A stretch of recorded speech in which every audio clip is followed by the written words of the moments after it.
So cool that we get to see these schools from New York, these schools from North Jersey get to face off with each other and have a weekend like this every year now.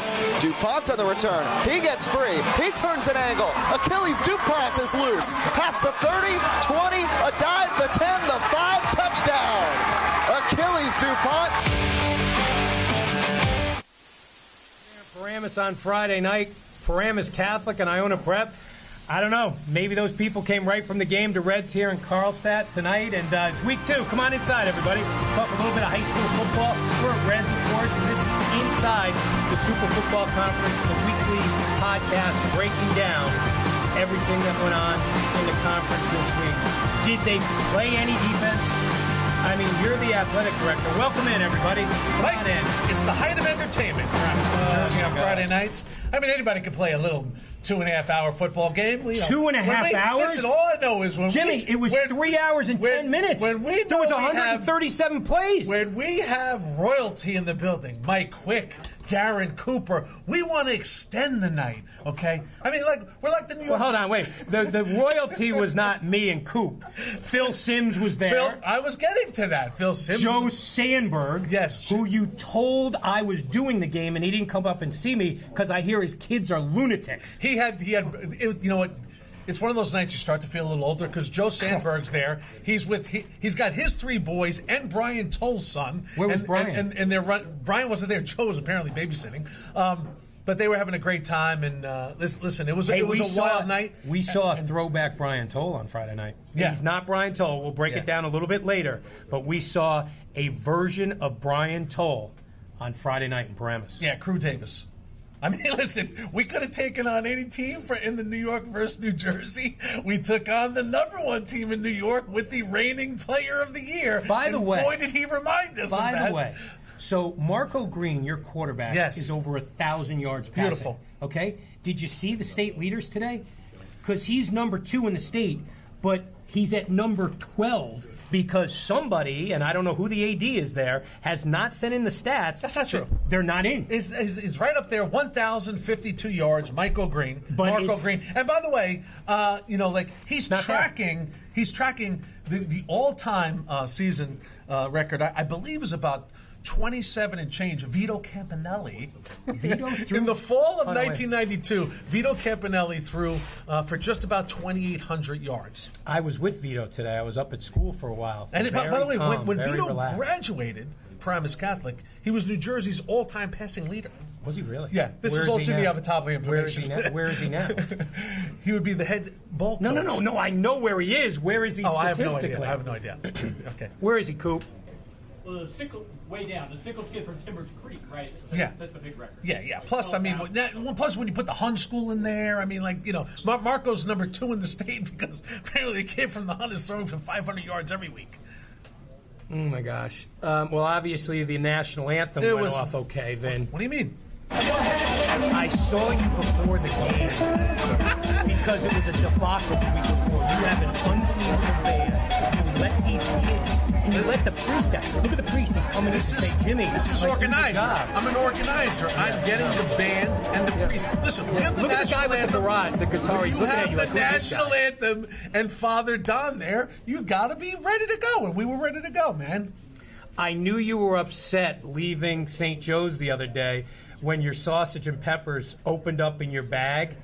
And I don't know if you were more upset about the sausage and peppers opening in your bag or the fact that you say St. Joe's doesn't put as much sausage into the sandwich anymore as into the hero as they used to. You did. Does your rundown just say start trouble for Jimmy around every corner? Okay? Nobody cares about the highlights and the scores. I was marginally disappointed. I mean, listen, it's their calling card, the sausage and pepper heroes at St. Joe's. I don't like the fact they've gone to the chopped sausage in the hero. I think sausage hero, whether you're on the boardwalk or at St. Joe's, you have to go links inside the roll. And what happened was they delivered us very nicely, by the way. They came up to the roof there, said, "Hey guys, sausage and pepper hero." Mike denied it. I did not.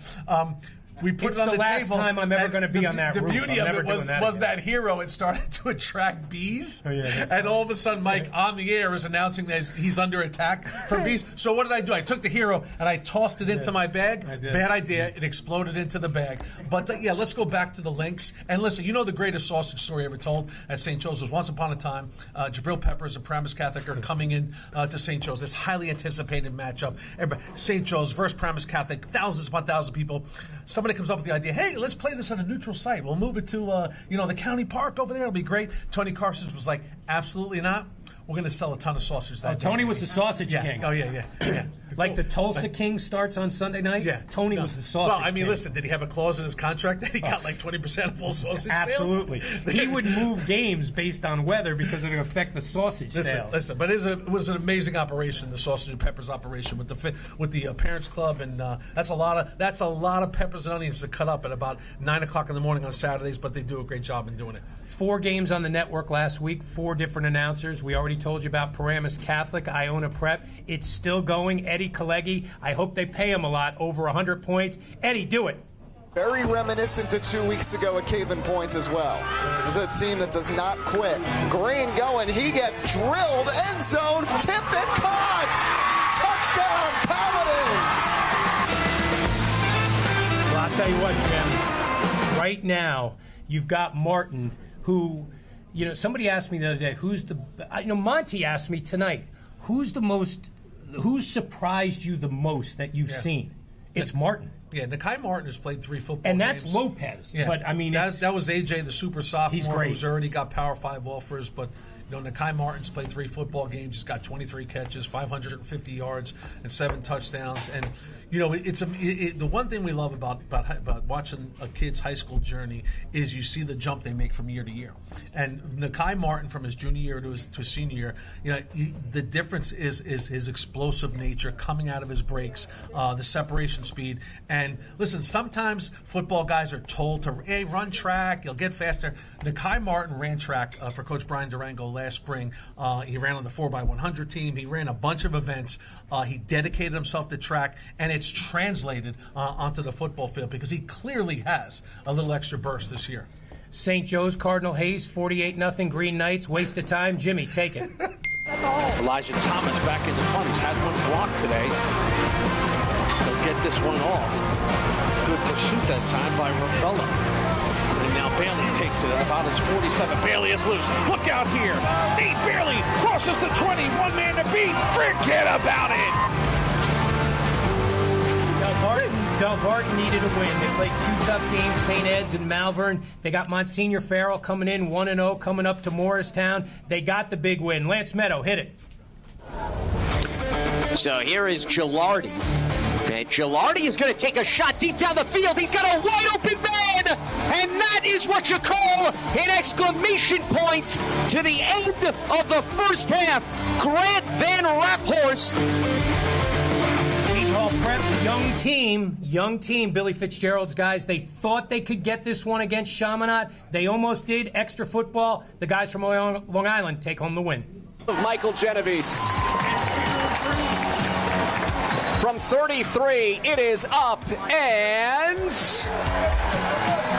good! Well, they win it 25-22 in overtime. Our buddy Dave Resnick. The holder knew call. it was good. Did you see the holder? Right on contact. He was like, boom. Yeah, so that's a tough loss. That's a game the Pirates thought they could maybe get. Chaminade has improved a lot. They're taking it more serious now out there in Long Island. New football coach. It's more than just gym class now. They want to be good again like they used to be. We'll break down the whole Super Conference versus the CHSFL a little later in the show. Yeah, so Chaminade's no slouch, baby. Enough about the Catholics for a while, all right? Let's talk Publix, all right? And the one thing about this show, we're going to spread the wealth. And there were some games this week. You know what I love? So I leave the Paramus Catholic game on Friday night. I get in my car, my phone starts pinging. It's Dennis Nelson. right? He's identifying what the good games were on Friday night that we don't know about. As soon as I got home, I start reading. I'm like, well, that game's in the show. That game's in the show. That game's in the show. Dennis, unbelievable job, Den. It was so good. Got me jacked up. I'm reading all the articles before I go to bed. Then I couldn't sleep. No. This was a fun game. Listen, when you look at West Essex, okay, they were 0-2 coming in. Yeah. They lost to Old Tapan and Wayne Hills. Combined records of those two, 4-0. Eventually, West Essex, who's a good team, was going to get a win. You agree? Yeah, there's no doubt about it. I mean, the Knights sort of knocking on that door. And when you got Jersey Jake Long, you like your... Hit it, Vince! Here we go. Third quarter, Caldwell on 14-7. Here's that Jake Long.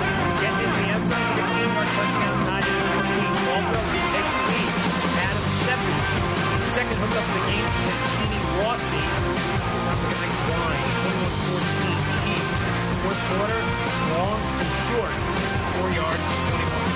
Tied it at 21. And then late in the game, there's some big plays here. Okay, they start on their own 24. They've got 4 minutes left. Long, no problem. Cool customer, just brings his guys right down the field. Yeah, Long would have all 4 touchdowns on the day, a game they desperately needed, great vision. Hey, man, 4-touchdown game is a 4-touchdown game. When you're frustrated, you're 0-2, and you know you're going to have the ball in your hand. Jersey Jake Long, baby. Unbelievable. More about Jake later. 38 carries, 341 yards, and 4 touchdowns, and threw. Jake opens up a lot of nicknames for me, man. When your name is Jake, I can go Jersey Jake. I can go Jake the Snake. I got a lot of options there. I thought the hay was in the barn in this Ramsey-Mawa game for a while, right? Ramsey up, was it 35-14? Yeah, I mean, listen, Mawa's lost this game 5 years in a row. But, Mawa's got that pedigree, Mike, and you're right, because a game that looks like it's over, 35-13. 35, hey, listen. Take a straw poll out there to all head football coaches. You're up 35-13 in a football game. You pretty much think it's over. And then you look up, and it's 35-all. It was. And back and forth. Well, not back and forth. It was up, it was back, and then it was forth. Justice Favada. He was terrific. Hit it, Vin. The rivalry lived up to the billing. Opening kickoff. Mawa's Elijah Dixon takes it from his own 13, makes a move. Runs by a defender, off he goes. 7 touchdowns, start of a big night for ED. 4 touchdowns in the game. Yeah, especially when you're on the road, right? To do that to the Road Warriors. But you knew Ramsey at home. Daylight turns into darkness, and here they come. Look at Favada, 10-yard touchdown. He ran about 25.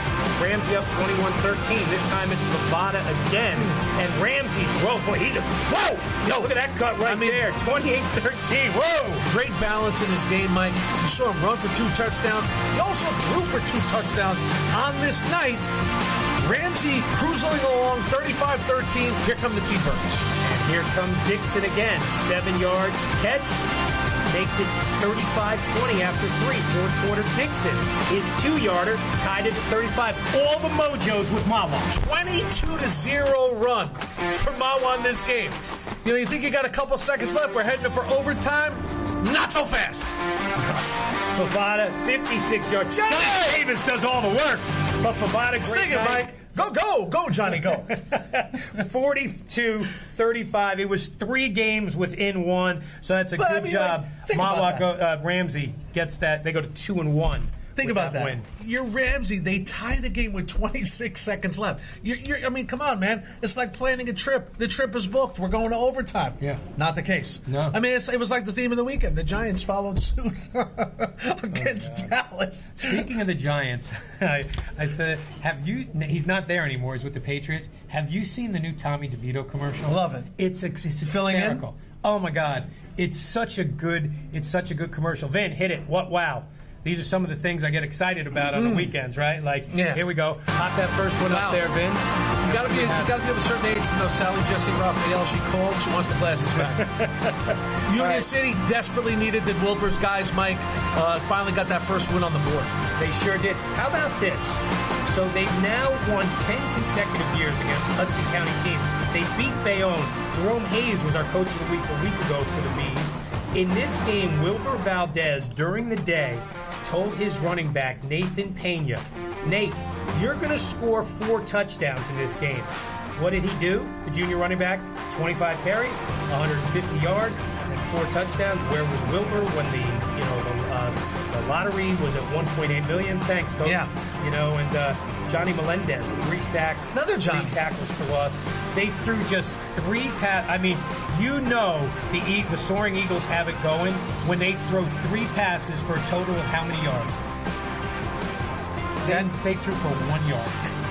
And they win by 13 points. I mean, listen, that's them. You gotta go back to the days Wilbur running for the Red Wings of Hoboken High School and Coach Ed Stinson when he'd line up there at fullback and then he'd slam it in there. He loves those. He was like the tush push, the one-man tush push. Hit it, Vin. Ramapo. Can I say that? It's not. I hate the tush push, by the way. It's not that Ramapo won. That's what we said. Oh, wow. It's that they beat Ridgewood, a Group 5 school, by the score of 52-7. So now I see this, right? And I start thinking about the Ridgewood schedule, right? Vin, hit me with the schedule, okay? So you have This is Ramapo's remaining schedule, Yeah. and boy, right feet into the fire. Talk about a marquee game for this weekend, Mike. Ramapo on the road at Otapan. It'll be right here on the Super Football Conference Network. I mean, something's got to give in this game, Mike. Something's got to give. 2 well-established programs, 2 championship programs. Woo-wee. Who do you like, Jim? I can't say it. Why can't you say it? Because I don't want to. I can't isolate myself. You're the guy. You're the polarizing figure picking teams, not me. I am Switzerland. I like walk into Ramapo, places and everybody's glad to see me. Ramapo by 2 touchdowns, okay? Do they beat Montclair? Yes. Do they beat Passaic Tech? Yes. Do they beat Wayne Valley? The next. I like this Farilla kid, a quarterback for Wayne Valley. Listen, Do that's. they beat Wayne Valley? I have no idea. Yes or no? I have no idea. Do they beat Hackensack? Come on, Mike, stop.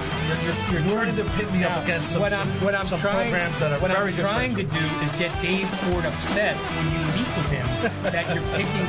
So we're going to do the Northern Highland games, right? So we're kind of pushing towards that on the 24th. I think this weekend's going to tell us a lot. I am into group. By the way, talk about a run. Ramapo scored 7 straight touchdowns in this game against Ridgewood. They went on a 49-0 run. At one point, this game was 10-7, and it finished 52-7. I mean, listen, 10-7 to 52-7. All right, here's another big score that made me By the way, don't remember. Wow. Remember one thing: Ramapo last year started the year 0-3. I know they then did. ripped off 8 straight wins. They, so it doesn't matter what happens early. And then Northern Highlands, again, not that they won. Hackensack had allowed just 6 points, Jim, the entire year going into that game. Jack O'Callahan, Mr. Perfect, 8 of 8, 162 yards, and 2 touchdowns. The D held the Comets to a total of 150 yards. So now let's take a look at Northern Highlands' schedule. Okay, so look at this. Talk about another great showdown this week at Pascagoula Valley. The Indians are 2-1. What do you think about that one, Mike? I think they win that game because PV's standout player, we hear he's banged up pretty good. Right? Yeah, we'll see. Yep, let me just get it right. I write that down. I had his name. Adam Shaw, the Michigan State recruit. Here he's banged up. Was limited a week ago, just playing defense. And let's hope he's available because that'd be a fun game. Yeah, and look at right down ends with Ramapo at home. So hey, listen, these guys play good schedules. Buddy. Like Old Japan right in the middle. I mean, Union City coming off, all of a sudden getting their season going. All right, so you don't answer who's going to win. No. But looking at the 2 schedules, who has the tougher schedule? Highland. Definitely. Yes. Because even though Union City is not, they might be down a little bit, you go there on a Friday night, that is not a fun place to play. No.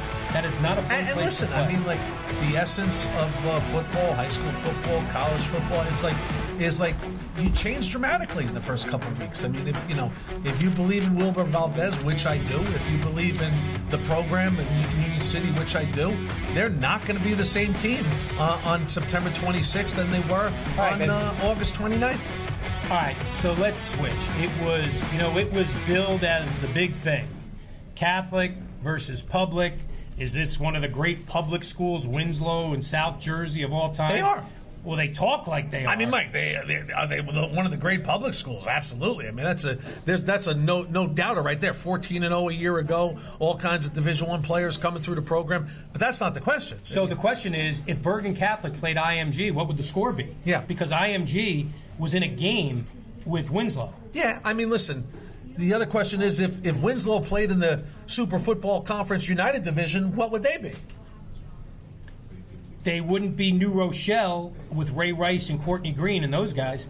You know why? Because those guys had a second option. They shut down their all-state quarterback. Do you know they only completed 4 passes over the line of scrimmage, intercepted them 3 times? This game was over right away. I mean, listen, and you're talking about a guy in Parker's thrown for over 5,000 yards. He's just a junior, right? But Mike, it's like we get to this all the time. I mean, this is, it's a different animal. You know what I mean? This is, listen, is Winslow a true public school? I mean, listen, they have, some player movement over there. They're the Camden of football. But like, let's face it, and we're going to talk about this with Darren Cooper a little later on the show. I mean, what's the toughest starting lineup in the state of New Jersey to crack? Well, right now you have to say that's Bergen Catholic, right? They have more accountability, position to position on the all-22, 11 on both sides of the ball, in competing for those. They're not hiding anybody, Mike. No. So it's like, and sometimes teams like Winslow find out about that when you play a team like Bergen Catholic, okay? They have blue chippers at every position. They're not getting to those couple spots on the field where you're like, we could be a little bit vulnerable there. And that's just the reality of the situation. Listen, we know one thing: Bergen Catholic is the best team Winslow's going to play the whole year. Oh, so it's nothing. It goes up from here. Well, I was blown away. I spent about 2 hours with Vito up on the corner of Forest and Oradell today, and we were going over starters. I'm on the game with Pope John on Saturday, and every single kid is playing college football on that team. Some at the highest level, some at Bates, some at NESCAC schools, some at Ivies. I mean, it's mind-boggling. I mean, I was running out of ink. It's, listen, you remember one of the greatest notes I ever had doing games back in the day when Bosco had it rolling was Danny Morangi told me he was the defensive coordinator at the time. And By the way, we looked Indian Hills, the Braves. Best start in 10 years. Great Danny, job. Way to go. But one great note that he had for one of those epic Don Bosco defenses was that of those 11 guys, 8 of them grew up the star tailbacks in their respective Pop Warner towns. Yeah. So it's like, and the translation of that is like, those the pedigree of these kids that come now to Bergen Catholic, and Don Bosco when they won 6 titles in a row, to St. Joe's now. These guys were the stars growing up. But they're not playing tailback. Because when a kid is 10 years old and you're the best player, you make him the tailback or the quarterback. Now he's playing cornerback. He's playing outside linebacker. He's playing tight end. He's playing where this team needs him. Yeah. You know what Bergen Catholic got this week? They got their running game back. 403 total yards in the first half, 277 on the ground. Vinny, hit it. Dante, hit it. Here we go. Dante Kane. Look at this field, Mike. Oh, I love it. This is real. This is like when you started your career. I love it. Kane's going to West Point next year. Look at the RPO right there by Tag. I just love it right there. To Austin Busso. I met Austin in the school today in the hallway. I didn't realize he was fast. Tag, look at this throw, Mike. That's great. Dropping it in the bucket. He is just, Porterhouse. Vito and I talked about him for a while. It's just special. And then Trey to Jamel Hamari, 5 yards, run the clock. 44-14 wasn't even that close. And you had told me that Trey getting a little taste last year when Don was a little banged up, just bringing him up, getting him on the roster, the practice, the meetings, has sort of paid off. So when their backup quarterback got hurt last year against Bosco, Vito and I talked about that today. So they brought Trey up. And he took 4 snaps with the varsity the entire year, but he never went back to the freshman team. Yeah. So he sat in every meeting with Dom Campanelli and John Germano. The psychological part, the shoulder up part of the game, he's on it quick. He knows it well. And by the way, I met Snee today, the backup quarterback. Yeah. Let me tell you something. I met that dude. I shook his hand. He looks like a senior inside linebacker. Central casting. Oh, my God. The eye test? Oh, my God. He passes it. You could be blind and be like, wow, this kid's sneaked. And what a handshake. It's hard to imagine when you see him that he's going to be here for 4 years. Oh, my God. He looks like he's on his way out the door. Well, what'll be here in 9 days is Bergen Bosco. So Bosco has done what they had to do. They've done what they've had to do. They went to Texas. They brought Florida here, took the long ride out to South Huntington, Long Island on Friday night. Back in the day, when St. Anthony's and Don Bosco would play, and Bosco had it rolling, through the, from when Greg got there, and when they would go out there, Fourth meeting, Mike. Fourth meeting. 04, 05, then last year. And the 04 and 05. And I remember after when Nuns was the head coach there, like in 11 or 12, Richie Reichert, the legendary coach, who every coach here in New Jersey has the utmost respect for. And Jersey coaches, if you get their respect, and there's not a man in New Jersey who's coached against him or no coach Reichert who says how good he is. And Greg would say, because they have all these crazy rules in New York. Like New Jersey can start practicing, when you're in your mom's stomach. Like it's just, they just start that early, right? In New York, they're kind of pigeonholed. And Greg would always say, hey, I'll tell you what, they play defense, all right? But these rules over here in New York, they can't get their offense ready because they ain't letting them play, right? And I think the scores are like 20-3 and 20-6. But Greg and Billy Tierney, all those guys had the utmost respect. Listen, St. Anthony's is not what they were in those days. They're a young team. Catholic Football League in New York is rebuilding, as you'll see, a little later in the show when we show you how it matched up. But St. Anthony's Don Bosco did what they had to do, and their defense, I'll tell you this, Vito today, unprovoked, started talking about how good the Don Bosco defense is. But unprovoked. Isn't this the little great storyline between these two sophomore quarterbacks? Oh, it's great. I mean, the best thing about sports and the narrative sometimes is it's unpredictable. Yeah. And who would have thought going into the Bosco-Bergen game that you'd be sitting here talking about how good both of these quarterbacks have been. No. Listen, we know that if you're at Bosco-Bergen as a quarterback, you have ability. But, the fact that, Trey, no interceptions in these games. You know what I mean? Taking care of the ball, doing all the little things right. Shane, same kind of thing. On the road, Mike, okay, against St. Anthony's. You know what I mean? It's like when you look this comfortable at this young age, it's just impressive. Scoreless first quarter, Vin. Hit it. Second quarter, specialty teams, that third facet that these teams in New Jersey do so well. Mackay. Now, should he have taken it, Jim? Sabella's probably like, let it go. What are you picking it up for? Hey, great job. You know what? Sometimes that works out because the kicking team over-pursues the bouncing ball. Mike, he picks it up on the hop, and Mackay Allen is gone. It was 14-0 Bosco. Third quarter, they put more. Watch this little bubble screen here. Shane. Carson Shane to Jeremiah Alvarez. That made it 21-0. Bye week. Now they get ready for Don Bosco Bergen Catholic in 2 weeks. So we'll talk about these guys. And we did the game, and we were with Coach Hoffman last week, meeting there. And what about the office? What about the office he has?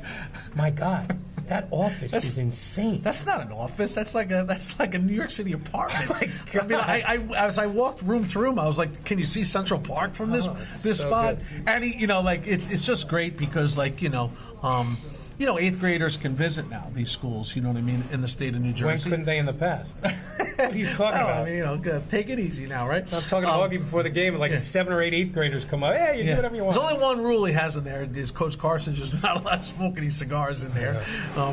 But listen, we had a great visit with Augie Hoffman, Mike, and there's another. We're going to talk about this with Darren a little later. It's amazing as we do this, as long as we have, when the pupil becomes the teacher and the mentoring, and it's it's just great to see. Tony Karsich hasn't coached this team since 2012, right? I mean, it's been worrying about his golf game. Augie worries about 3 things in football: offense and defense and specialty teams. On Saturday, he had all 3 working. Mr. Cavallo, take us to break. Woo. Cardinal Hayes back to pass. It's going to be blocked. There he is. Cam aim now. The scoop. Look at this. This is going to be a scoop and score. Touchdown for the Green Knights of St. Joe's. When the game is on the line, you need a team who knows strength, recovery, and performance. At Alliance Orthopedics, we keep athletes moving, stronger, faster, and better every day. For every parent, for every athlete, Alliance Orthopedics. Better every day.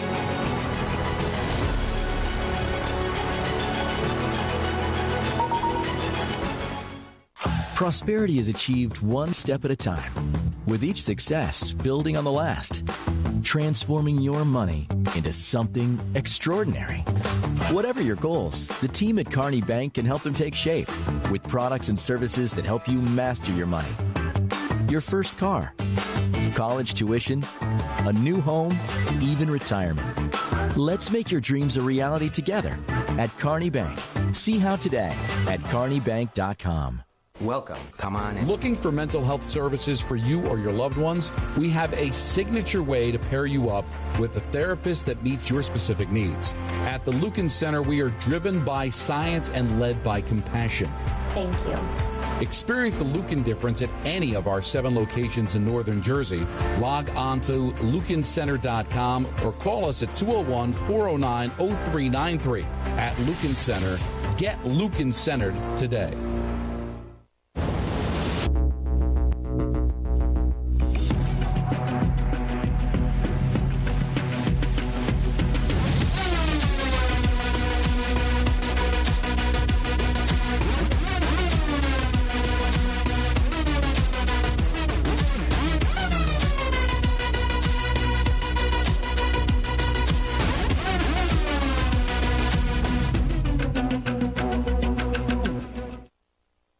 Belly blitzing.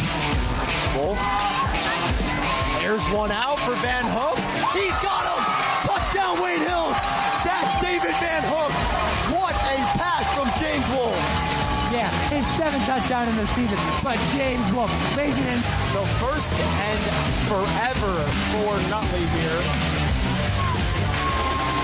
Wade Hills a huge opportunity to put the nail in the coffin. Brady King rolling out play action. He's got nowhere to go. He's brought down by Sean George. Sean George with the sack. Well, the Patriots of Wayne Hills go to 3-0 for the first time in quite some time. 34-10 over Nutley. Mike Cantilli, play-by-play. Brandon Stone. I mean, they sound like a high-level announced team. Cantilli and Stone, they call it great. Jimmy over there, their moderator. Hoogie. Yep, he does a great job. And here's the deal, okay? For everybody out there. If you produce high school football games at your high school, okay, and you think you're good, we will take it. Yeah. But we will continue until you do to show Wayne Hills every week. Because right now, there's nobody close to Wayne Hills. So if you think you can do it better than the Wayne Hills High School television department, send us your stuff. It's easy. All you have to do is get to Tom, the big boss of the Super Football Conference. He sent out emails repeatedly all year. And I know there's a whole bunch of kids doing games. A whole bunch. Where are you? Where are you? Don't want to hear you. Okay? You call it, get it to us, and we'll get it on. Tom's birthday this week, too. Is it? Yeah, it was Tom's birthday. I believe Monday. Did you get him anything? Yeah. What'd you get him? Chicken fingers. Those are free. Oh, no. They were delicious, Jim. Thank you, Tom. So you cook for Red? Yeah. You do? And by the way, I mean, you kind of made it seem like you can only send your stuff in if you think you're better than Wade Hills. We want an abundance of young 100%. high school announcers sending their stuff in. But I'm going to tell you right now, I want people. It's going to be tough to be better than Wayne Hills. That's exactly what these guys, Castilli and Stone, they are on Cantilli. I'm sorry, and Stone. They're really good. Yeah. The production is phenomenal. Fantastic. And listen, it's great now that they have a good season going. You know, Wayne Hills 5-5 last year. 2-9 the year before. 3-0 now. You know, they're looking at a good season from Coach Demikoff, and it's fun because there's a little something special when you're seeing those kind of videos, and you know it's the students behind the mic. The students. Yeah. Okay, definitely. I talked to Coach Bowers today up at Del Barton. We're texting, so I'm going up to visit with him. I have a good visit day next week. By the way, I have a good visit day. I delved into, they lost, of course, 29-0 to Malvern Prep. So I said to myself, man, when's the last time Del Barton was shut out? I mean, like, wow. Yeah. So, you start coming back. 2017, they got shut out by St. Joe's 48-0. That's a long time. So you kind of knew, Mike, Del Barton was going to come in with a little chip on their shoulder. They were going to come in with a sense of purpose. Yeah. These are great competitors in Green Wave country. Yeah. I knew they would respond. You doubted. Yeah, no, I thought Monsignor Farrell would beat them. Yeah. I was into the play of their sophomore quarterback the week before up in Albany. They had that good victory against Christian Brothers. I can't remember exactly who. When I saw Coach Bowers, and I love Brian, I really do. We were over at MetLife at the Super Football Conference press conference. We were talking. I said, hey, Coach, how you going to be? He goes, we're going to be young this year. We're going to play a couple of young quarterbacks. And he's playing two quarterbacks. But you know that's the type of team that gets better and better. They needed this game. They got this game. And they look like they're saying, okay, we got to go and hit it, Vin. Plus, their head coach is a New Yorker. Hit it, Vin. Stop looking at yourself on TV, buddy. You look great, man. Scoreless until Herbie Mason puts the Greenways up 7-0. Later in the quarter, Gavin Gallardi to Grant Van Raphorst, Jim. On his horse, too. I mean, Delby jumped out the league and then turned it over to the defense. I mean, listen, just a victory they needed. They did not let Muncie Farrell breathe in this game. Emphatic victory, and their 3-game road show. Or out-of-state tour, I should say. You know, you start the season, it's kind of irregular, right, for Del Barton. Start the game with 3 outs. Now they get into their New Jersey schedule. But that's one of those wins. It feels, listen, it's really, you can imagine, you know, with the work that all these publics and non-publics in New Jersey, you know, put in. You know, they start in June, in July, in August. When you start out the season, you're 0-1, 0-2. It becomes a very tough environment to operate in. So you're happy to get that first one. I think the game up there this weekend is going to be fun. I think St. Peter's at Del Barton is going to be a fun game. That's one of those fork-in-the-road games, okay? Yeah. I'm high on St. Peter's. Let's see where they go.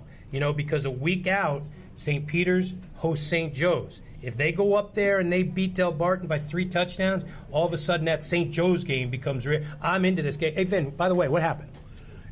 Hold on, Jimmy. Vin, you okay? I'm all right. Put yourself on camera. What's going on? Look at by the way, look how nice these guys look this week. They got the Super Football Conference Network pullovers on. Of course, the audio guy, he got nothing. You know, what happened there? I mean, like, what a disaster. You know what I mean? The new guy, hey, Faye's the new guy. Next week we'll have him dressed up, but very professional, very professional. It's a really nice look now. It's a really nice look. It is. You know what wasn't a good look?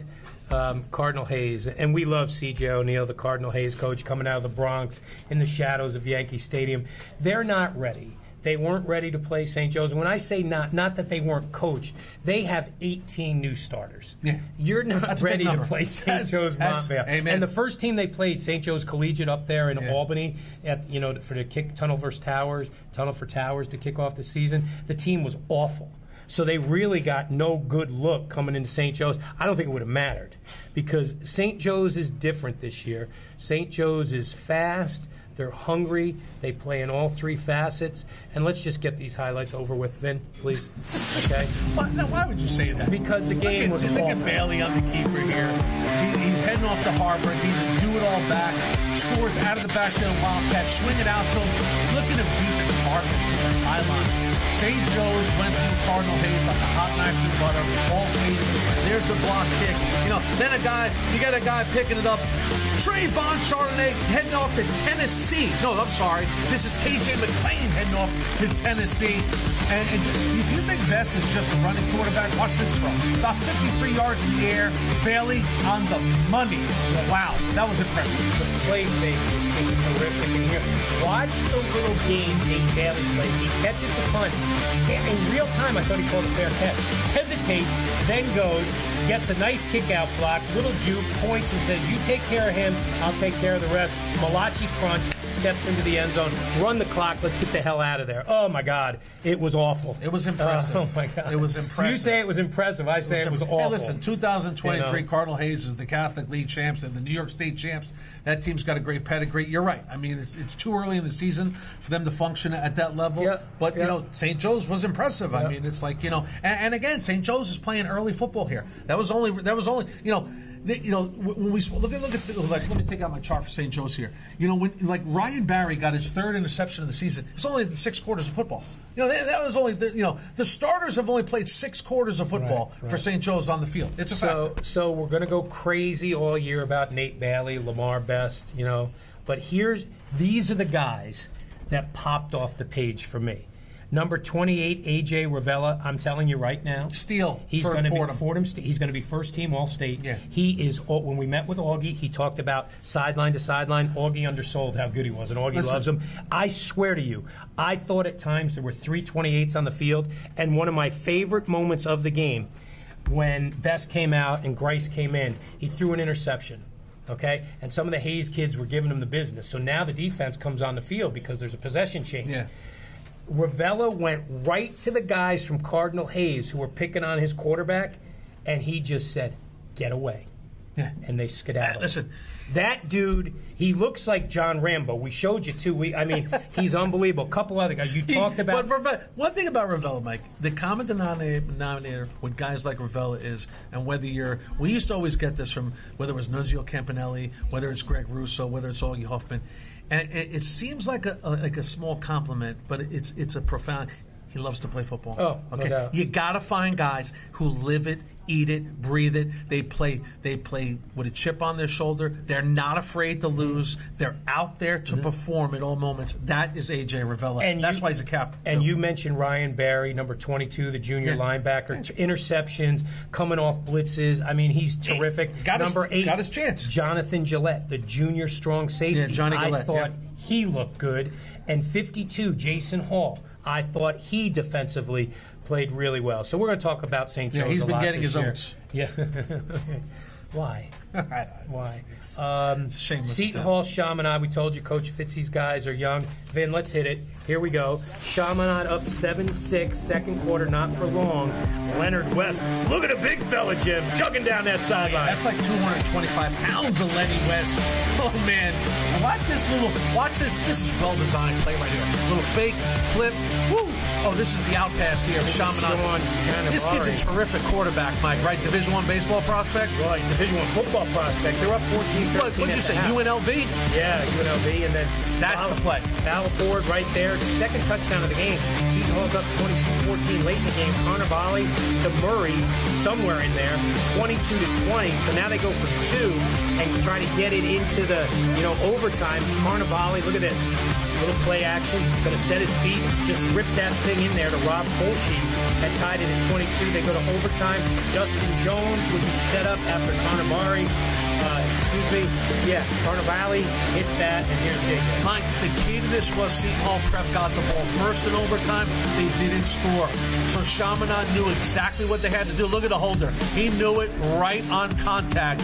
All game over. We're heading back to Mineola with a great victory against a classy program in Seton Hall Prep.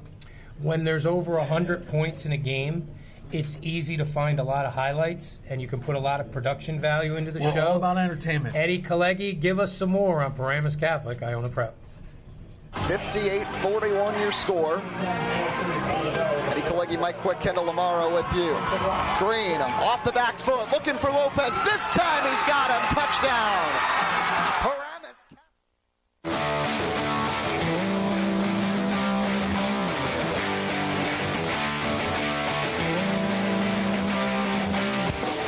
Red's Restaurant and Bar is located in the heart of the Meadowlands, just 2 minutes away from MetLife Stadium and the Izod Center. Red's is perfect for every tailgating experience, including fan groups traveling for away games, sporting events, collegiate alumni events, corporate parties, or social events. Red's shuttle runs all night to and from each event. Red's easily accessible location makes it a great place to meet no matter where you are coming from.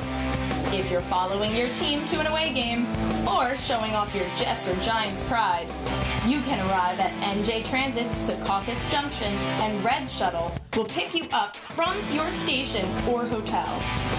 NJ Transit buses from Port Authority stop directly at Red's. Red's offers a variety of options to suit your sports entertainment needs. Red's offers outdoor and indoor parties featuring a variety of entertainment with hosts from WFAN and the Gotham Girls cheerleaders. Red's keeps the party going. Red's private banquet facility with patio deck overlooks MetLife Stadium and provides the perfect atmosphere for any event. Red's menu ranges from chicken wings to surf and turf and everything in between. Our culinary team is widely experienced to tailor your event to fit any budget. Whatever you're looking for, Red's has it.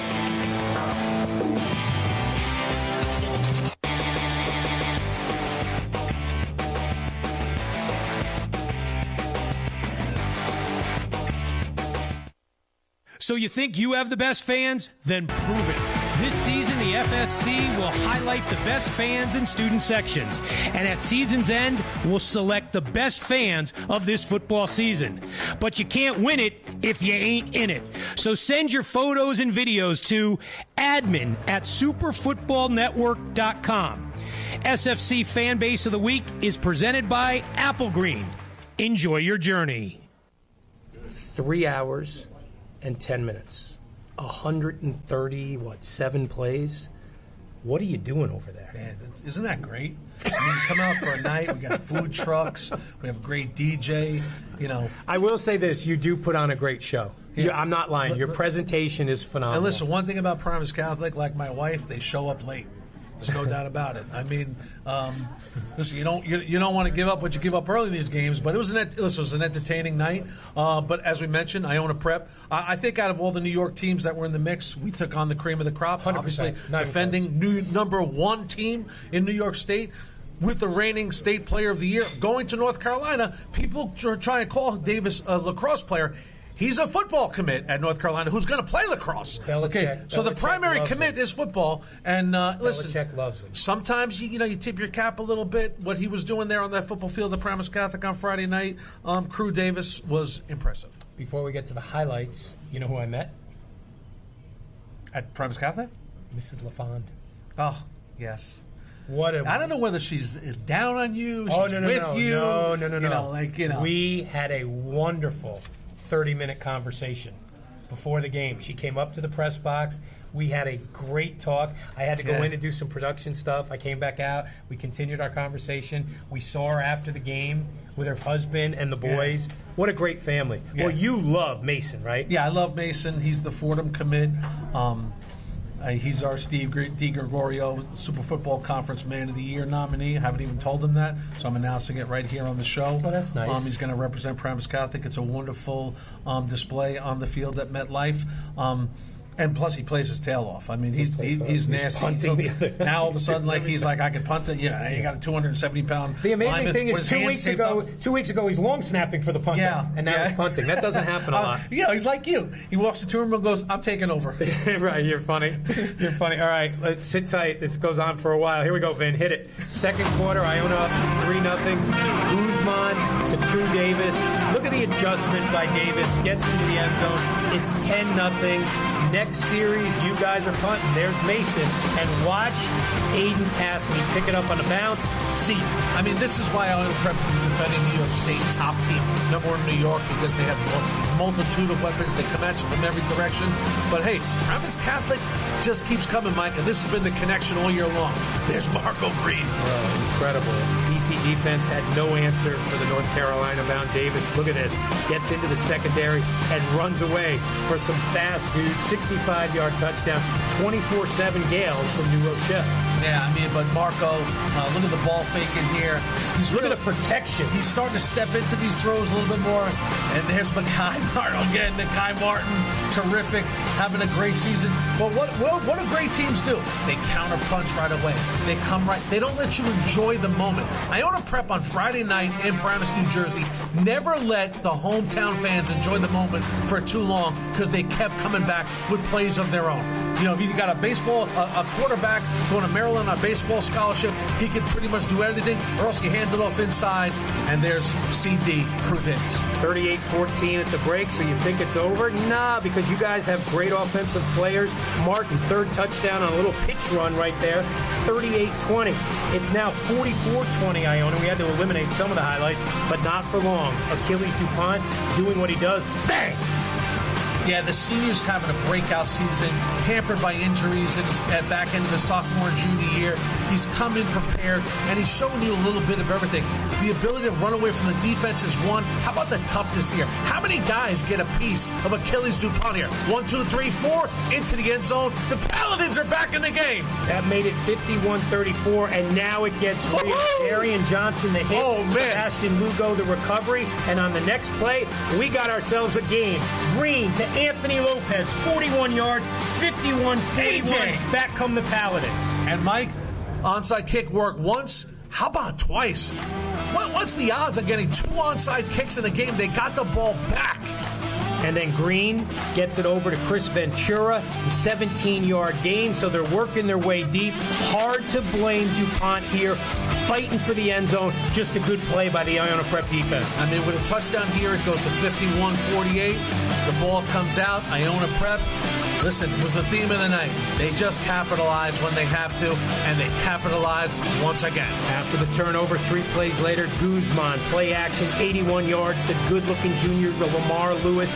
58-41, 7 minutes left. It's over, right? Wrong. 3 minutes later, Green, who goes for over 400 yards, 40 yards to Lopez, 58-48. Yeah, it was kind of a coming out party for the sophomore A.J. Lopez. He's got a bunch of great offers. They get that touchdown, and look what happens, Mike. They get the onside kick again. Paramus Catholic would not say die in this game, but Green doesn't see the safety playing center field. That ended the game right there. And that safety play in center field, number 9, Mamadi Singare, he's a junior. He was the best-looking athlete on the field. He looks like a jersey. And when Coop comes on, I'm going to ask him a question about that. Okay, SFC versus CHSFL. It's the battle for the bridge. They've been doing it for 3 or 4 years right now. Give me a little music, Vin. Bosco goes to 3-0. We told you what they did against St. Anthony. St. Joe's, they go to 3-0. They crush Cardinal Hayes. Del Barton, big win for Bowers in the Green Wave. 35-6 over Monsignor Farrell. Next page, Vin. CHSFL, SFC. Turn that page, Vincent. There you go. DePaul rolled over Stepanak. More running time. Pope John, Kellenberg, Immaculata. Now in the DePaul game, Zamet, the quarterback, going to Washington, 10 of 17, 222-1 through the air, 1 on the ground. Carter, 5 carries, 109 yards and a touchdown. Pope John had been outscored 64-11. Backup quarterback Victor Fiore. He may play against Bergen Catholic on Saturday again. He was 9 of 10 for 135 yards and 2 touchdowns. 3 carries, 2 touchdowns, 51 yards. Luke Gialinella, 10 carries, 206 yards. Immaculata in that win. They've now scored 146 points in just 3 games. We've talked about him every show. Running back Sir Spilling, 14 carries, 166 yards, 4 touchdowns. The 5'10", 200-pound senior is a track guy, and he flies. Now the bad news for the Super Football Conference. Oh boy, it keeps popping up. 58-48. I told you about Chaminade. They beat Seton Hall Prep in overtime, and Holy Trinity got their first win. They beat Coach Albano's guys in Morris Catholic. So the total, 6 for New Jersey, 3 for New York. The more glaring statistic, especially on the New York side, for the 6 teams that won, the Super Football Conference outscored the CHSFL 237 points to 20. In the games they lost, they scored 76. You guys scored most of the 76, but of the 97 they gave up, you guys gave up most of the 97. So I am shocked at one thing. I am absolutely shocked at one thing. What? That you did not roll the clip of the show from a week ago where you predicted Iona Prep would beat Paramus Catholic by 10 points. I would never rub I that cannot believe it. People were talking. Everybody at school today was like, he's rolling that clip in. Previously on the Super Football Conference I wouldn't do that. podcast. Let me take you back to a week ago. No, because then if I rolled that in, I would have had to roll in that I thought Monsignor Farrell was going to beat Del Barton. Let's fly the coop. Here we go, Vin. Here he is. 3 shot, come out wide. Bring Mr. Coop in. Here we go. Darren Cooper. How are you, buddy? Sure. Is that the way it goes? Can we do that? Yeah. Coop. Yeah. Jimmy's going to ask most of the questions tonight because he's got 1,000 things he wants to ask. I just want, because I said to a couple guys the other night, if you walked onto the field, okay, and you know the history of New Jersey football, and you didn't know who the team in white was and the team in black was, who would you have thought, just based on looking at the players before the game, who would have been the team from Jersey? Iona Prep was. Aren't they impressive looking? They were impressive looking, and they had a good game plan. They weren't intimidated by Paramus Catholic. I like what Jimmy talked about, how Paramus Catholic threw some punches. Oh. They did not go down easy. And Russo said after the game, said a bunch of things after the game. But the biggest thing he said, I was most proud. My guys were resilient as all heck. And we came back, and then he was like, but we got to win the game. We got to show up and win the game. Coop, I don't know if you talked to him before the game. It was bizarre because he and Coach Spagnola are good friends. Yeah. So I've never spoken to a coach before a game who said, we could lose by 30, we could win by 30, Or somebody could win or this they could game play in for overtime. 3.5 hours. That was or they could play insane. I had it at 3 hours, 3 minutes. You had it at 3:03? I had it at 3:03. No, 3:03. 3:03. How many plays you have? 137? 131? Could you imagine we're only charging $5 for 3 hours of that kind of entertainment? I mean, you got some bang for your buck there on that show. And the national anthem was epic. I tweeted out 40 seconds of it myself. The guy was channeling Jimi Hendrix, crying out loud. Yes, you're right. It was very good. I mean, listen, it's a comprehensive night. It was great to have. Listen, I will give Coach Russo some credit. We had the theme of him and Coach Spagnuolo playing football at Siena together, but he saw the landscape of the New York teams. He wanted to play Iona Prep because he wants to challenge his guys. He knows that September, if you're going to have success in the non-public beat playoffs in November. All right, well, I got one though. Cardinal Hayes or Paramus Catholic? Who wins? Oh my God, it'd be Not running even time. close? Paramus Not even close? Catholic. Yeah, not even close. Yeah, I mean, like we by Matter far of fact, had I'll tell you this right now. So if Paramus Catholic, so let's just go down the list. So if Paramus Catholic played St. Anthony's, Paramus Catholic. If they played Kellenberg, Paramus Catholic. If they played Farrell, Paramus Catholic. If they played Hayes, Paramus Catholic. They picked the one team in the Catholic League they couldn't beat. Yeah. That's it. Yeah. They would be. So they would be, if Paramus Catholic played on the other side of the George Washington Bridge, they would play Iona Prep for the championship. And if they fix their specialty teams, then it's a different game. Yeah. That's it. It's their specialty teams. So, now, guys, my favorite part, though, about the Bosco St. Anthony's game is you know where Dan Sabella went right after the game, right? All right. So Sabella told me this back in preseason, that his big plan was he was going to fly out after the game to Chicago to go to South Bend to watch Chase Basantas and Texas A&M play Notre Dame. So I'm texting him all day. Give me a shot. Got the picture right here. Picture right here. Zoom in. There you go. No, wrong picture. I'm holding up the phone. Get it off. Take it off the camera. So that's Sabella and Basantas after the game and his kids. Push in. And his kids. After South Bend. Now, the crazy thing is after the game, that's Basantas right there. Oh, that's great. The crazy thing is, if you watched any of the Notre Dame game, it ended a little controversial where an A&M guy tackled the guy. Do you know who the offensive lineman was for Texas? It was Basantas who tackled the guy. So you know who else was at that game on Saturday night? Bill Sims. No, Jackson Vaughan. Jackson Vaughan? Yeah, from Bergen Catholic. Yeah. So, but Danny told me that story in preseason. That was his plan. That's great. After St. Anthony's, so the way did it worked out. he fly out of the Long Island Airport? He may have. I didn't ask him. I didn't ask him his flight number, Mike. Good Lord. I sound like Mad Dog. I'm serious. Like he loves these, travel plans. I mean, I don't know. Could you find a flight out of there? Where don't you got to land like Milwaukee for? But good for him. That's what I meant to say. Chicago. What I love about that story is we like all the coaches, and we got a great coach in the room over there, Coach Carr. They love football. You think we love football? Oh yeah, no. Dan Sabella, I got one weekend off, kind of before I prep. Yeah. I'm going to go to South Bend. By the way, I mean, listen, we've chronicled here. Chase Basantas holds a special place for Sabella. The last time Bergen Catholic lost to a New Jersey opponent, it was Chase. No, I was going to talk to you about individual. Go ahead. Individual player, after you watch him play, you're like, wow, he's a lot better than I thought he was. Is it possible to say Nate Bailey's even better than I thought he would be? I agree. I agree. To a point where he was everything. He was electric every time he touched the ball. And even if we were talking about Cardinal Hayes, but even if Cardinal Hayes, that's the guy kind of you want to stop and man up. I think it's Martin.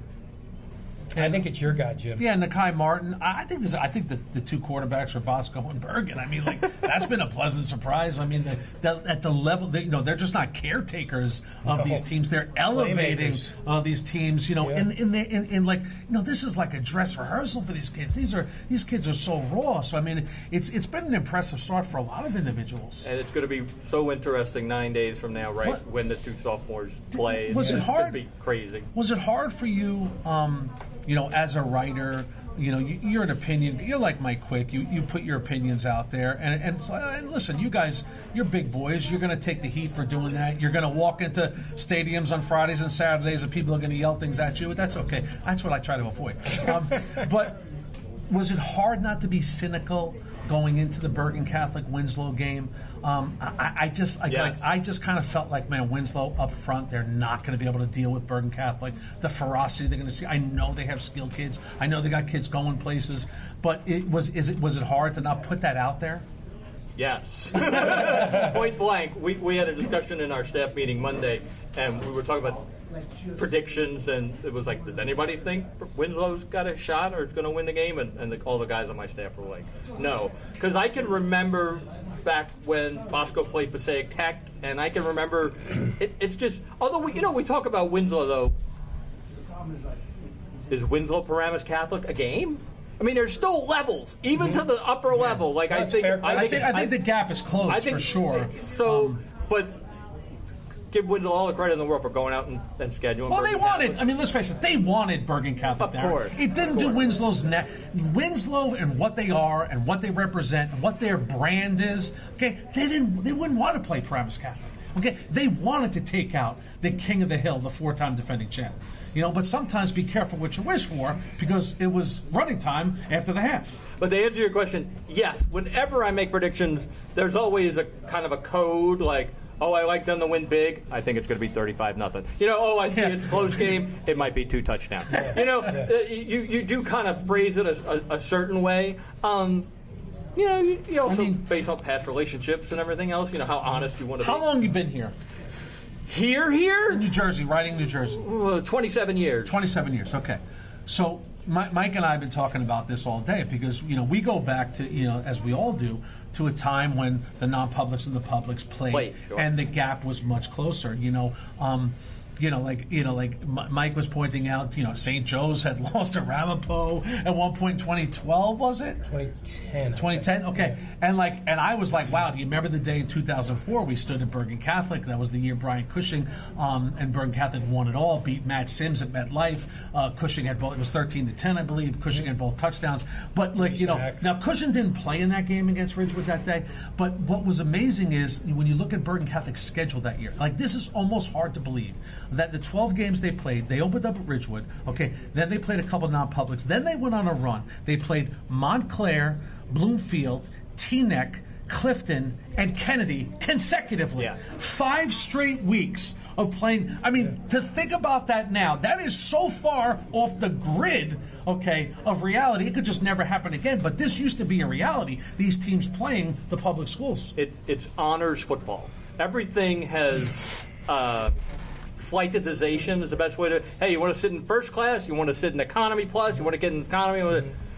Over the last 20 years in our world, there's been a flight. The best way to think, the stratification, and I don't begrudge. Hey, we don't yell about the really smart kids going to school and taking honors English, and we don't and honors band and all that stuff.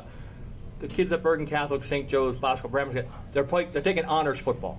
That's all. They're taking honors football. It's a fair way of looking at it. They have a different goal and a different, different expectation and a different goal. The public schools don't quite have that opportunity. We can't offer honors football. Yeah. We can't. We got to take whoever shows up in our geographic borders. What's interesting to me, though, is that what I think is the storyline for this year that we haven't talked about too. I'm sure we will get into a playoff start.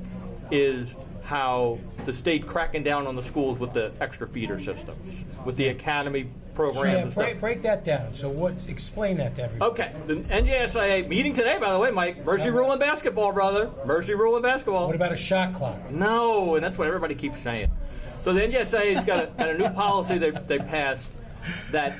They're basically calling them hybrid schools. If you're a public school that is a hybrid school, meaning that you can draw from outside your traditional geographic area, either as I'm not going to remember all 6, but either as a tuition student, some sort of subsidiary. So this is like a Passaic Tech type school? Absolutely. Okay. Or even a Northern Highlands, pay tuition, or Ramapo doesn't really have locked-in geographic borders. Now, if you get into Shabazz, it's really more of a basketball issue than a football issue, but it's coming up in football first. Was this because of Camden? To some degree, sure. To some degree. That if you are one of these hybrid public schools and you have these extra, because it's just amazing how some of these academy kids are really good at sports. Right? I mean, it's fascinating how that worked out. That if you have success at the state level, we're going to bump you up a group. It was almost like an elevation relegation kind of thing. Yeah, you should. Shabazz can bump up. Listen, relegation is important. I think that's the biggest thing happening. Do you think the schools are going to be upset about this? They are upset about it because it's kind of taken away a little bit of their sweetness on the side, But that they have to be because they're getting bumped up. That's why they're upset. Yeah, correct. but relegation works. But if they're bringing in all these kids, why wouldn't they want to go up? They like winning, Mike. Yeah. King of the pygmies. Yeah. So it's almost like now if you're the non-public coaches, you're like, well, shoot, you guys have your own system too. You've been bringing in kids too, but not to the degree that non-public schools. But I think once the public started playing the non-publics, it almost made it worse as far as keeping your kids home because now people chasing the competition. They want to go to these non-publics because of the schedule that they play. I mean, look at these schedules now. Exposure. These schedules are relentless. Right. We talked the first week about all the All-State games. 6 public schools, Bergen Cat. Brian Cushing's schedule had 6 public schools on it. Okay, that is ridiculous. You know what I mean? I mean, we're going to have Bloomfield's head coach on here in a minute to see if he'd want to go down that road once again. When I talked to Mike before, we were talking about, hey, the last time I saw you, I said it was against St. Joe's, Ronnie Gerald. And he goes, he's still running. Yes, he is. He said that, not me. Mike said that. While we have you here, do you like, I like yourself, I like the story within the story. When Pope John goes and plays Bergen Catholic, the proud son. Is he the heir apparent? Yeah, once. Is he the heir apparent? Oh, I mean, listen. Oh, come on, you got to be thinking. Keep moving, Jimmy. Keep thinking. You're insinuating that Vito's leaving. You know what I mean? Dom's mentor. Once upon a time, Dom played for Fred Stengel. Actually lived with him for a couple of years there, as you wrote when he played at Bergen Catholic. Why isn't Mike saying, "Wait, what? He lived with him"? Fred's mentor was the great Lou Rattino. Dom, it's just Dom's mentor was Fred. Whether it's Augie and Tony Carthage back together, Augie's mentor was Tony. Vito Campanelli, Greg. There is Dom Gaston and Fred Stengel. Absolutely. Just this, you do this long enough, and you see the young guys connect with the guys that coach them, and sort of, they get on that same page together. Augie was telling us him and Tony Carthage have the best relationship they've ever had. Tony actually cares what Augie thinks now. Yes. He said, which is an amazing compliment. Just like Vito's mentor was his dad, Mike Campanelli. Greg Russo's mentor, Mike Campanelli. And Mike is still on the sideline. Yeah. Yes. I mean, it's incredible. So I mean, I just think it's a wonderful little thing. When you got a guy like Dom Gaston coming home to a place he once called home. It's a great. I was making the example about Tony Carthage still loves football. You know what I mean? Oh Lord, he still loves golf more though. Yeah, he does like a lot of golf. So it's just a gift that they want to keep sharing, and I think though. And they want to be a part of it. It's a big deal. It's still a big deal. And it's almost, I look at Tony now and I'm like, you should be here for this. This is bigger and better than, and in your heyday, it was great, I get it. But it's bigger and better than ever. And you helped build this, if not single-handedly. So you deserve to be around. Same for Fred. And Tony's having, coach. By the way, Middletown North offensive line. Tony, after the game, the Cardinal Hayes game, Mike has chronicled that just didn't have the juice. Tony's got the juice this week because he's watching the tape of Paramus Catholic and Iona Prep, and he's the DC. But the challenge, right? It's going to be a challenge for him. Look, he is not a figurehead over there. He is not some symbolic coach. Tony is running the defense. You know what I mean? And it's like, so it's a great week for the old ball coach back because he hasn't done this in 13 years. Where are you going to be this week, Friday night, Coop? Round Japan, which is it's guys, it's the biggest game of the season. To this point, right? All right, and what I'm going to say to this point, no doubt. I'll give away one pick. I do like Ramapo too. But I chronically, you guys must have this too. The teams you just underestimate all the time. You just, I know they're good. I always underestimate Old Japan. Yeah. I just do. I don't know why. I just do. Maybe because they don't win the eye test. And I think they're a reflection of their coach. Coach Dunn is an understated guy. The Week 0 show with the clip of Brian Dunn yelling at the kid about his splits. Yeah. I'm thinking to myself, how many coaches, period, are going to do that at any level? But Brian Dunn's on his guy about, tipping the play call because of his split. Nick Capola did a good job cutting that up for us. I told him I need more of that stuff for the show. That was really good. Where are you going Saturday? I want to see DePaul. I want to see DePaul in person, play Seton Hall Prep, because I think Seton Hall Prep's still a big boy. Mm-hmm. And DePaul, they got to win this is going to be their first test against a team that can kind of match up with them some. Yeah. It's good. So that's my plan. All right, good.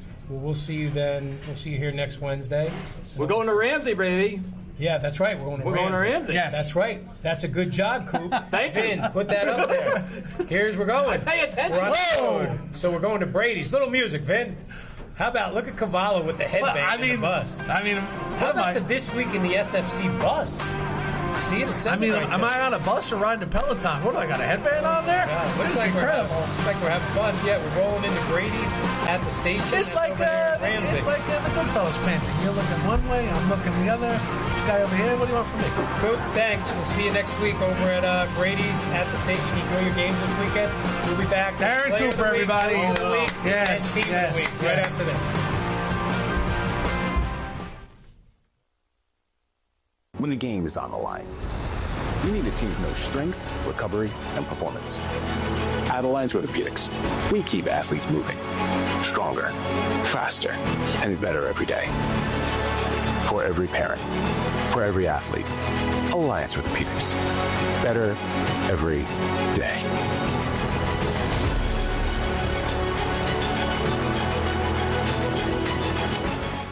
Welcome. Come on in. Looking for mental health services for you or your loved ones? We have a signature way to pair you up with a therapist that meets your specific needs. At the Lucan Center, we are driven by science and led by compassion. Thank you. Experience the Lucan difference at any of our 7 locations in northern Jersey. Log on to lucancenter.com or call us at 201-409-0393. At Lucan Center, get Lucan centered today. Prosperity is achieved one step at a time, with each success building on the last, transforming your money into something extraordinary. Whatever your goals, the team at Kearney Bank can help them take shape with products and services that help you master your money. Your first car, college tuition, a new home, even retirement. Let's make your dreams a reality together at Kearney Bank. See how today at kearneybank.com.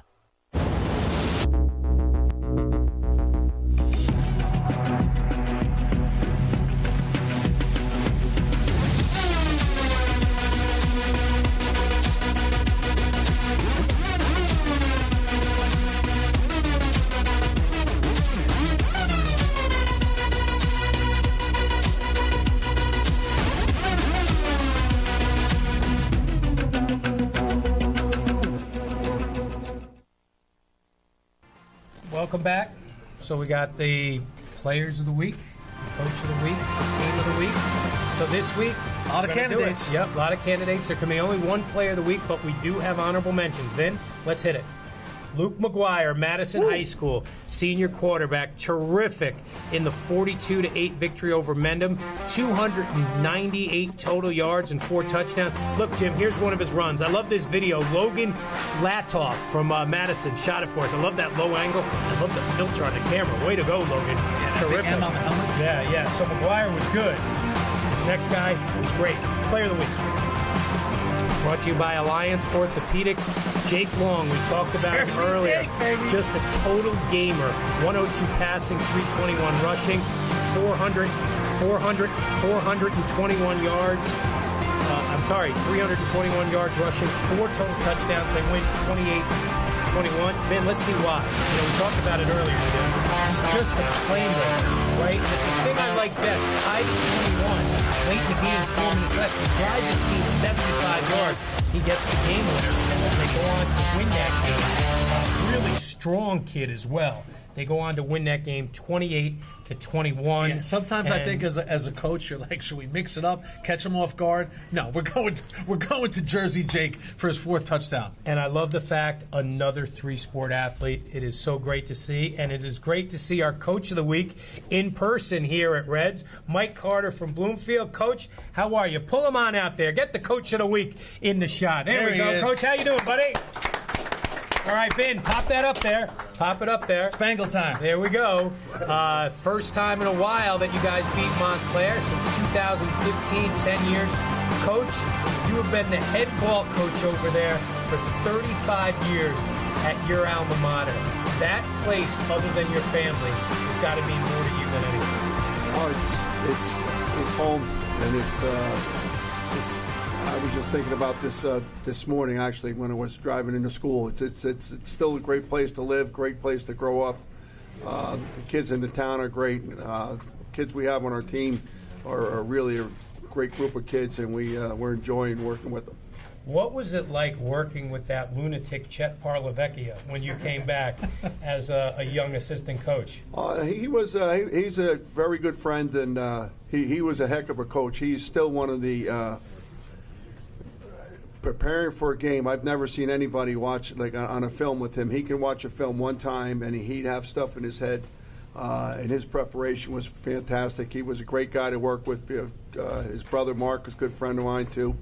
And it was a lot of fun working with him. He's got great intensity, doesn't he? Oh my God. He's a Penn State linebacker. Oh, yeah. I mean, like... You know what was funny? When he had his first year there, they brought all the guys from Penn State and they did a camp. And after the camp, we went up to the high school to play basketball. And it was like Mike Munchak and Sean Farrell and all those guys. And I was like... When we were done, I said, I figured out why these guys are playing pro football. The intensity was incredible. Oh, yeah, no, it's incredible. The way they fight. Yeah. Every year, as the Bloomfield coach, there's certain boxes you want to check, and there's numerous ones. Beating Montclair has always got to be one of those boxes. It's always a big. Your first victory 35 years ago was against who? Montclair. There you go. I mean, it's always, it's like, somebody reminded me of that today, and it's just, listen, whether it's a vintage Montclair team, which you've faced so many of them through the years, or a team that really doesn't know their identity right now, but a great one for you guys, for the Bengals. Yeah, it was a hard played game, very hard hitting game both ways. Ronnie Anello's doing a great job over there, and they're battling, and it was. A good physical game both ways. I think both teams were pretty tired, and we approached that number you're talking about close to 3 hours also. In that Did you really? Yeah. So when you go home, do you fall asleep right away? Yes. You did, right? Yes, I did. Coach, crazy question. So you're there. You're a Bloomfield guy, right? You're there from 75 to 78. Football, basketball, baseball, and wrestling. Yeah. How did you make four? So you got varsity letters in 4 sports? I did no, I wasn't. Okay. Nowhere. I did basketball when I was a younger freshman. I just made the team because the guy wanted a football player to rebound. I said, that's it. It's good coach. Smart coaching. Yeah. He told me just go rebound. I said, okay, I could do that. But it was and wrestling. I did. Bruce Lackey, who was the head coach there for a long time. Was always talking me into it. He said it could be a difference maker in making you a okay football player and a better football player. And it really helped me more so in the collegiate level when it went on. But wrestling for those 2 years paid off a lot. When you think of your career and when you read up about you, the testimonials about guys who played for you, what you've meant for them, I'm going to ask you a really difficult question. So you coached 2 of your boys, right? Yes. And they also were an assistant coach for you for a little bit? One of them still is, and the other one's... So you coached your boys? Yes. And yet I read a story about one of your former players named his son Carter after you. What's a bigger thrill? There's actually 2 of them. There are 2 of them? Yeah, 2 guys that did that. I mean, that is unbelievable. It just says about what the high school coach means. It was, it was quite an honor, and I'm still very close with both those guys. One of those guys is a superintendent of schools, and another guy is a college athletic coach. How many weddings do you think you've gone to from former players?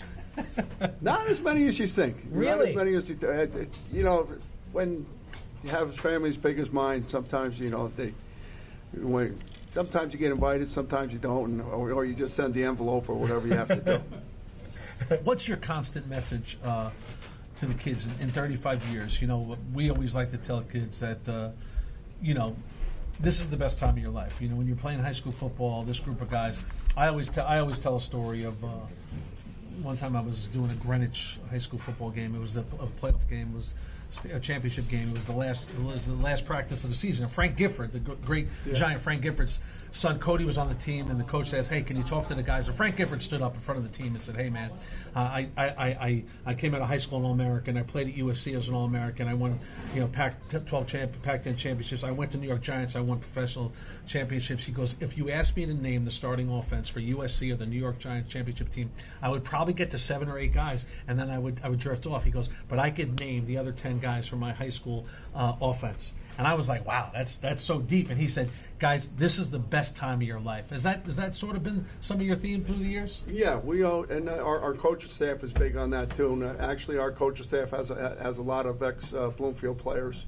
on the staff. 6 of your guys, right? Played for you? Yeah. And they all say the same thing about having pride for being with Bloomfield and how deep the friendships go, and that's something that never goes away. This is the 1989 Bloomfield High School yearbook, and when you open it up, there's a good-looking dude in there. They called him Big Ant. Look at this mustache. Can we pop that picture up there? 1989. You remember this guy? He was a sophomore, and he played nose guard and tackle for you, and then he got hurt, so he only played 1 year. You remember this guy? Oh, yeah. Pretty good? Yeah, I know family members very well. Really? You know who's running the show? Get a shot of this guy. Vin, come on, buddy. Put yourself on camera. All right? Come on, Vin. There you go. Give a look. Who else is here? Who else is here tonight, Vin? Who else is here tonight? Why don't you tell us a story about, or why don't we have your mom tell you a story? All right? Oh, my God. Yeah, Vin. So there you go. That's my mom on the right and my cousin AJ on the left. So when we heard that, Vin said that he played for you for 1 year, what type of player was he? Like, he only played for 1 year before he got hurt. Shattered his ankle in the end zone, right, Vin? Yeah, so he was in the end zone, and apparently he was throwing a block or something, and some kid stepped on his ankle, and that ended his football career in that 1 year, but he loved football. Is it hard? You've coached probably, over 1,200 kids? Easily. In your life? Can you remember them all? Is it possible to remember them all? Actually, it's different things make you remember different things. Like you'll see people or whatever. Yeah. Just saw a kid today. I hadn't seen him for several years, and he came up, and as soon as he came in, it clicked in. Just say, okay. Well, Coach, it's amazing. Like to read the stories, we kind of lived it firsthand on Monday, because when we had our little production meeting, when they announced that, when Tom said you were going to be the coach of the week, Vin just lit up. He's like, "Oh my God, my father played for him!" Like what you've meant to not just the people but their families, and that's what Coach. I always said it's the greatest profession in the world, because it's a classroom kids choose to go to, and they don't have to go to it. And having a professor like you and so many other it's a great honor. I had the great pleasure of, I played for Sam Cavallaro in high school, and I played for Frank Glazier, for the Glazier Clinics. Okay, yes. I played for Frank Glazier for 3 years in school, and he always said to us, I can remember sitting there as a 16-year-old senior, sitting there in his office, and he said, kid, if I can tell you one thing, he says, if you find something you love doing, you never work a day in your life. And to me, I still love doing it right now. I'm lucky. I got great people around me, and my family. My family means everything to me. But it just it's still a lot of fun to do and come to work every day. Yeah. Plus, when you got a kid like Jeremy Tejada, right? Yeah. It makes any given year a little better when you got a kid like him, and a good one, another one coming up against Barringer this week, heading into Blue Bear. Against Blue Bear Country, right? They're actually coming to us Friday night, and we had a tough game with them last year. Last year was like a 7-6 game. That's a semi-neighborhood game, and it's usually a tough battle. Yeah, not as much as the Nutley. That's your only loss of the year. Great game. Yep. What an environment. Yeah. Sort of the definition of a high school football environment when you take on Nutley. Oh yeah, absolutely. Even when Belleville sneaks in once in a while with that, it's always everybody has great stories about those games. Yeah, and that's an absolute neighborhood rivalry, pizza triangle, whatever you want to call it. Well, Coach, listen, we appreciate you coming in. We appreciate everything you've done for high school football and families. Look at how happy it made this guy right here. Mike Carter, head coach, Bloomfield High School. Congratulations, Coach of the week. Vin, So let's introduce your mom. Like, come on, bring her up to the microphone. You can't be hogging everything, Vin. Come on up. Come on up. What, Mrs. C, what makes this guy Vin tick? Because he's doing a terrific job for us. Like, what when you talk to him after the show, what's he like? That's it. Oh. You can stand right No, here. you're good right there. Yeah. Good? Yeah. Into the microphone. Is he tired when he comes home? Yes. You don't have Vin, you're not a ventriloquist. Let her answer the question. I'm just putting it out there. Okay? He's tired. Yeah? He complains. What's he complaining about? I have a question along those lines. Did he come home 3 weeks ago after our first show and say, I'm working for some lunatic? Okay. Mike Quick. He just was thrilled with how well Yeah. it went because he was super nervous about it. You know what's great about being nervous? You care. Yeah. Yeah. You care. Oh, that's... This cat cares. I love this guy. I really do. I do. I'm not kidding. Like he is so good. He is really good. And listening to him talk about his dad, he was telling me stories before, showing me pictures. I mean, just an amazing relationship. And I said it when Tom told us that Coach was going to be the coach of the week. He yelled, "Oh my God, my dad played for him." And that's when we said we got to get you here because we wanted to let you know how much he means to us. Like, we can't do this show without Mick. It's impossible. And the Clifton guys have been great, so we thank you. And I know your husband's watching him, and I'll tell you what, he's making him proud. He really is. Excellent. He's all right. Oh, boy. You know, you're right. He's not that good. I appreciate that. Yeah, Vin. Thank you so much. No, he has been, he's been really good. And make sure everybody in the family eats here because we have Mike's credit card on file. We already did. Everybody knows that. Vin, is that enough? You ate already? Vin, anybody else? Vin, anybody? All night, buddy. Snuck him in. It was done Monday afternoon. Everybody took care of it. That's You know how great. much it meant to you. All right, Vin, can we now finish the show? Is it okay? Take it home. Give me the games we're doing this week, Vin. Here we go. Yeah. Oh, let's go, buddy. Not team of the week. Oh my gosh, thank you. Team of the week, Ramapo. All right, they beat Ridgewood 52-7. Wow. And you know what? We probably should have waited. Now I think about it. We probably should have waited for the Ramapo. By the way, did you know they have another Grusser at Ramapo, Mike? It's unreal. They now have Casey Grusser that's there. He's one of the 40 Grusser quarterbacks that have come through Ramapo. Of course, you had Jack, who's at UPenn. Pat, I believe, is at Marist. And it's now Casey at the bat for Ramapo. And nothing has changed when you have a Grusser at quarterback for Ramapo. Beautiful. Matuzo in his second year, played 1 year there. Coach Miello in the last 3 years for Coach Gibbs. And before he went off to Ithaca. So I know I'm excited. I think I already knew of it. I talked to Coach Miello today. Come on back, man. I talked to Coach Miello today. So I'm going to try to set up that day where I visit with Coach Cord in the morning, grab lunch with Miello over there. What's that place near, what's the Market Basket? Yes. Go to the Market Basket over there in Franklin Lakes. Yes. And then meet with Coach and watch practice. Market Basket in Franklin Lakes. Yep. Great food. Yep. And the parking lot has one of the great collection of Range Rovers you'll ever see. Vin, here you go, Vin. Get us out of here. Like, games of the week, Vin. What do we have this week, partner? Vin? That's it. There you go. Give me a little music. Ramapo, Old Japan, St. Joseph Paramus Catholic. I'll be up there. Do me a favor.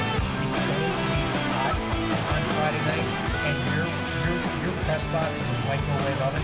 Like, I can't see my notes. It's so much. Can you get some air up there? Pope John Burton Catholic. How about a fan? St. Peter's Prep Del Barton. That's all Friday and Saturday. Next week. If you pick St. Joe's, you'll have no fans there. Next week, Vin. Here we go. Bergen Catholic at Bosco, Northern Didn't you used to call this the granddaddy of them all? Well, when we get to it next week. But is that not what you used to call it? Yeah, no, it's the granddaddy of them all. Northern Highlands, Union City, Seton Hall Prep, Del Barton, and then St. Joe's. Intrigue Well, right there. The intrigue in the St. Joe's, St. Peter's Prep game is what St. Peter's Prep does against Del Barton tomorrow. We come on back, Vin. So like that game on Saturday for me kind of sets up. I talked about it before. That's a crossroads game. Which way are we going? It's like a qualifying round. It's a good. It's like a heat. You got to win the heat to get to the main event. That's it. The main event next week. Vin, where are we going next week? Pop that promo up there. Give me a little music. Ramsey, baby. Here we go. I'm taking the train. Next year. We're going to Ramsey. Give me some music. On the road again. We can't get any. You know why it's called Brady's at the station? Why? Because that's the train station. You got it, my man. I mean, let's go. Ramsey, New Jersey. This week in the SFC bus is rolling into Ramsey's at the station. We want to thank Reds for being a great host the last 2 weeks. One of the great New York Jet bars in America. Soup to nuts. The food is fantastic. Anytime you're going to a Jet game, you should start it right here at Reds. It will get you ready. I said on Monday this would be the shortest of our first 3 shows. I lied. It's 2 minutes longer than the first 2 shows. Pop the credits up there. You guys deserve it. All the Clifton. Yeah, and when I leave, you go, Jimmy never stops talking. Well, I'll say it right now. My God. Oh, look at these credits. I never saw this. They've been on every week. All right. Every single week. Guys from Clifton, thank you for everything you do. Tom, thank you. Dennis, thank you.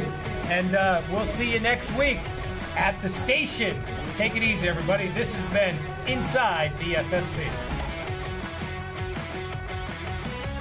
When the game is on the line, you need a team who knows strength, recovery, and performance. At Alliance Orthopedics, we keep athletes moving, stronger, faster, and better every day.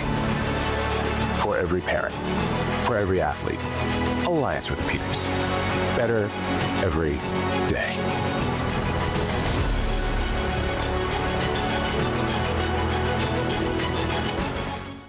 Prosperity is achieved one step at a time, with each success building on the last, transforming your money into something extraordinary. Whatever your goals, the team at Kearney Bank can help them take shape with products and services that help you master your money.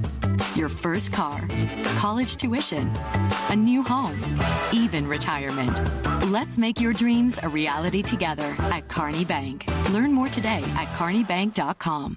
Welcome. Come on in. Looking for mental health services for you or your loved ones? We have a signature way to pair you up with a therapist that meets your specific needs. At the Lucan Center, we are driven by science and led by compassion. Thank you. Experience the Lucan difference at any of our 7 locations in northern Jersey. Log on to lucancenter.com or call us at 201-409-0393. At Lucan Center, get Lucan centered today. When the game is on the line, you need a team who knows strength, recovery, and performance. At Alliance Orthopedics, we keep athletes moving, stronger, faster, and better every day. For every parent, for every athlete, Alliance Orthopedics. Better every day.